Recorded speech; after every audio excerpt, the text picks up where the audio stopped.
साथ ही अब तुम इस फैमिली बिजनेस से अलग रहोगे। तुम्हारा अब गिल कंस्ट्रक्शन से कोई वास्ता नहीं होगा।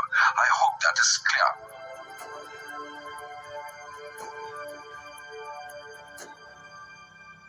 अब ये सब जो कुछ भी है मेरी सरदर्दी है और ये सब मैं खुद ही हैंडल कर लूंगी। इस एक मेल की वजह से मुझसे मेरा ड्रीम प्रोजेक्ट छीना गया।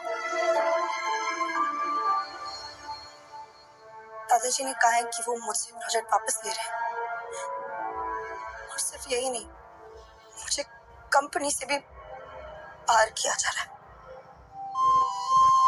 मगर ऐसा कैसे हो सकता है? एक प्रोजेक्ट की वजह से कोई भी किसी को कंपनी से कैसे निकाल सकता है? और अगर अप्रूवल नहीं मिला इसमें आपकी क्या गलती है? मैंने कहा ना कि मैं ये सब खुद हैंडल कर लूंगी। मुझे लगता है कि आपको एक बार दादाजी से मिलकर इस मामले में बात करनी चाहिए। इतना बड़ा फैसला फोन पर नहीं कर सकते। शनाया, दुनिया मुझे निकम्मा समझती है और शायद आप भी मुझे ऐसे ही समझते। अब एक बार अपने इस निकम्मे पति को भी मौका देकर देख लो। ओह, तो आप अपने आप को बड़ा तीसरा खान समझते हैं ना? क्या कर लेंगे आप? मेरे साथ चलो और अपने दादाजी से बात करो।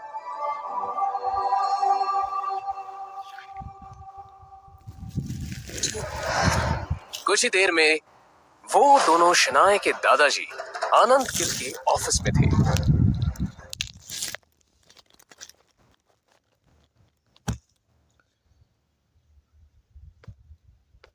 शनाया,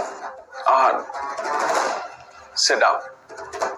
देखो शनाया, बिजनेस के मामले में मैं बहुत साफ हूं।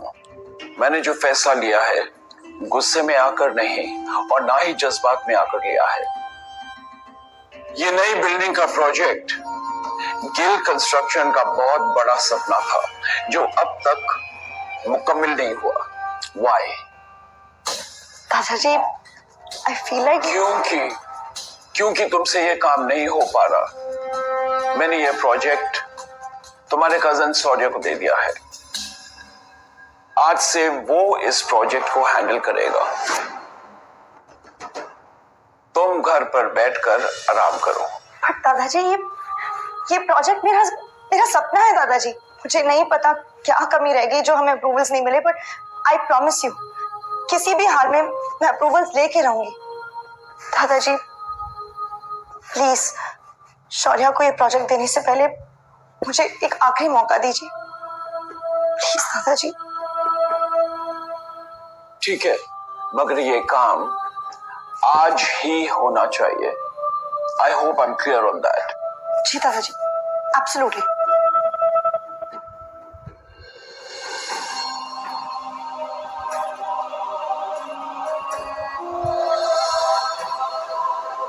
शौर्य शनाया का ही कजिन था जो हमेशा से शनाया को बिजनेस से बाहर करना चाहता था। उसकी हसरत थी कि एक दिन वो इस बिजनेस एम्पायर को हासिल कर ले और इसके लिए शनाया को वो हर हाल में पीछे छोड़ना चाहता था। अप्रूवल के लिए आई हो, मगर अफसोस अब कोई फायदा नहीं है क्योंकि उस ऑफिसर को मैंने ऑलरेडी खरीद लिया।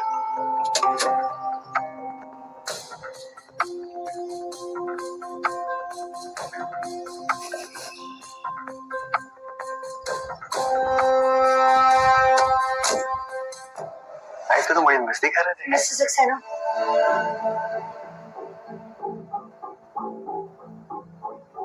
कहिए शनाया जी, कैसे आना हुआ? गिल कंस्ट्रक्शन की जो बिल्डिंग है उसके सारे डॉक्यूमेंट्स कंप्लीट है और हर जगह पर सारे नियमों का पालन भी किया गया है। बावजूद इसके हमें अप्रूवल नहीं मिला। क्या मैं आपसे पूछ सकती हूँ कि आपने ऐसा क्यों किया? मैंने इन्हें ऐसा करने बोला था। कमली, तुम यहाँ? हाँ, मैं यही काम करती हूँ और ये जिस सक्सेना से तुम बात कर रही हो ना, वो मेरा पति है शनाया। जब मुझे पता चला कि तुम्हें हमारे अप्रूवल की जरूरत है तो मैंने ही इन्हें ऐसा करने से मना कर दिया। आज मेरा पति वो जगह पे है जहां वो तुम्हारा काम बना भी सकता है और बिगाड़ भी सकता है। लेकिन तुम तो बहुत पैसे वाली हो ना शनाया, तो जाओ करवा लो अपना काम, जिससे भी करवा सको। कामिनी, जो कुछ भी हुआ वो सब मेरी गलती थी। मैं बहुत नासमझ थी। प्लीज अगर हो सके तो सब भूल जाओ। मैं नहीं भूल सकती शनाया, मैं नहीं भूल सकती उस दिन को शनाया, जिस दिन मेरी शादी तय हुई थी और ये बात मैं तुम्हारे साथ सारी सहेलियों को बता रही थी, और तुमने मेरे बेरोजगार पति के बारे में सुनकर सबके सामने उसका मजाक उड़ाया था और मेरा भी मजाक उड़ाया था। सारी सहेलियां हंस रही थी मेरे ऊपर और मैं रोते हुए वहां से आई थी। कामिनी देखो, वो सब मेरी नासमझी थी और मैं बहुत ज्यादा शर्मिंदा हूँ। शर्मिंदा होने से काम नहीं चलेगा शनाया, उस दिन का बदला तुम्हें आज चुकाना होगा। बेइज्जती के बदले बेइज्जती होनी चाहिए। मतलब ये तुम्हारा पति है ना, इसने आज तक कौन से झंडे गाड़ दिए शनाया? अरे इसकी तो मेरे पति के बराबर खड़े रहने की भी औकात नहीं है, और मैंने सुना है कि ये घर जमाई बनकर रहता है। कामिनी, अब तुम गलत बोल रही हो। मैंने अभी कुछ कहा ही कहा है शनाया। ठीक है, अब सुनो, अगर तुम्हें अप्रूवल चाहिए तो तुम्हारे पति को बोलो मेरे पति के सामने हाथ जोड़ के गिड़गिड़ा के अप्रूवल की भीख मांगे। कामिनी, तुम बाहर का रास्ता उधर है शनाया।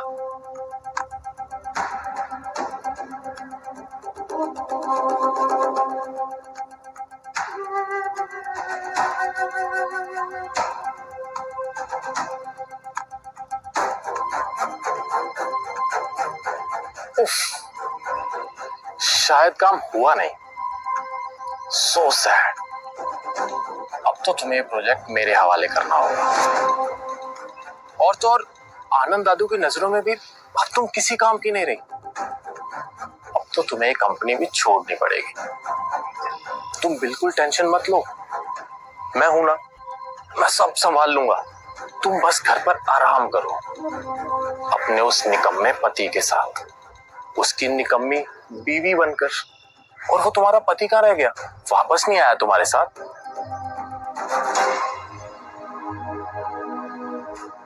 बाहर से शीशे के उस पार क्या हो रहा है ये साफ दिख रहा था, और फिर शनाया ने जो देखा उससे तो शनाया को झटका सा लगा।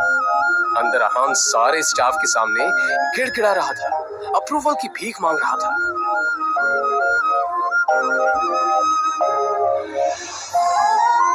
सचमुच बहुत प्यार करता है तुमसे, तुम्हारे लिए कुछ भी कर सकता है। वैसे कहाँ से मिला तुम्हें ये? खैर मुबारक हो, तुम्हें तुम्हारा अप्रूवल मिल चुका। मगर ये कैसे हो सकता है? मैंने तुम्हारे पति को पैसे दिए हैं। वो तुम्हें वापस मिल जाएंगे। मेरे लिए मेरा बदला ज्यादा जरूरी था।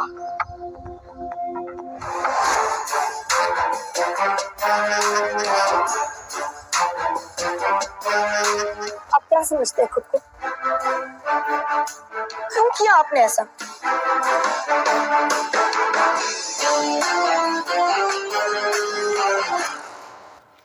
तुझे क्या लगता है कि तेरे ऐसा करने से शनाया को सब कुछ वापस मिल जाएगा? मैं इसे कहीं का नहीं छोड़ूंगा।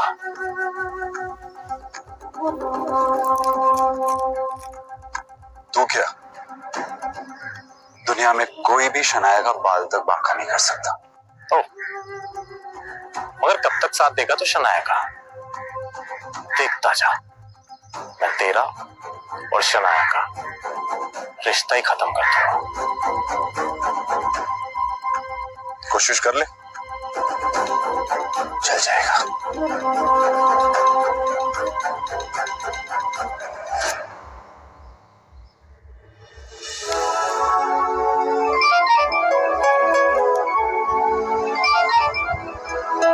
जी दादाजी। तुम्हारी कामयाबी की खुशी में हमने आज पुराने घर पर पार्टी रखी है।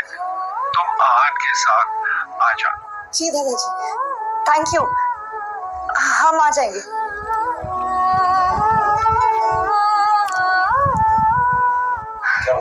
वो दादाजी ने पुराने घर में पार्टी रखी है और हम दोनों को बुलाया है।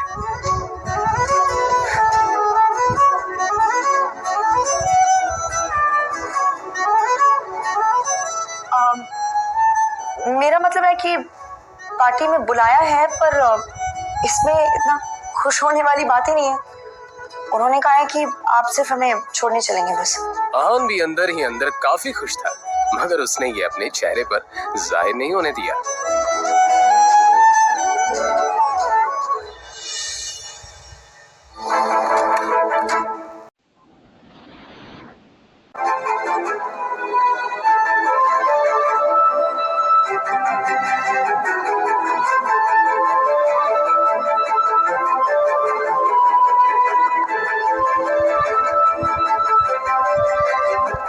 इतना हैरान होने की कोई जरूरत नहीं है। अपने लिए कुछ कपड़े मंगवाए थे, पसंद नहीं आए। दुकानदार पैसे वापस ही नहीं कर रहा था, तो मैंने सोचा आपके लिए कुछ मंगवाया।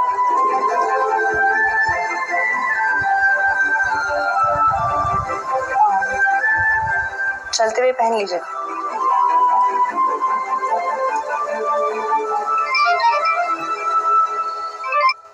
हाँ शगुन बोलो। शनाया, ये शॉपकीपर बोल रहा है कि तुमने आहान के लिए स्पेशल ऑर्डर देके सूट बनवाया है। क्या चल रहा है ये सब? तो मैं आहान के लिए कुछ करूं तो उसमें गलत क्या है?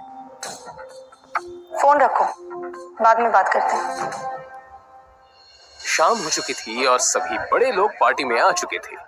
आहान और शनाया को देखकर शौर्य और शगुन के मन में कुछ और ही चल रहा था।